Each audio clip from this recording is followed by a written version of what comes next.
تاسو سره دلته ګوره په ما باندې د افم په مسله باندې 15 کاله قید ختلې و تاسو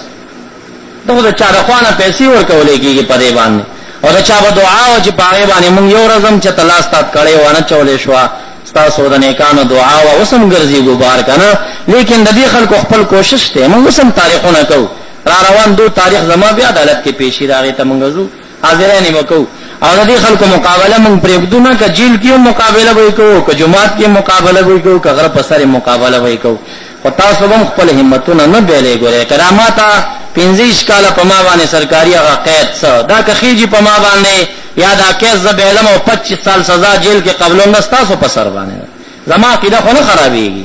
ستاسو د پاره دا بیانات کوم په دې وجه باندې د خلکو دشمن ما او د سیسي را پسې جوړیږي او لاسوهنه را پسې کیږي داسې خلکو ما ته وویل چې مولانا صاحب تا پسې پټ څوک دشمن دی ما ولی یو طرف ته ستا کار مو خلاص کو بل خوا ستا کار بیا بنديږي دا څوک دی مې زه خبرم زما دشمنان میږیانو نه زیات دي نه زم نه پیژنم دومره زیات دي خوشته دي خډیر دي دا خلک ځانونه حکومت کې داسې عہدو ته رسوي د حقاني علماو پسې دا شان داسې ګوري الہ العالمین دی د خپل دین په خپله محافظ شي درود شریف په شوق سره ولولئ اللهم صل علی سیدنا مولانا محمد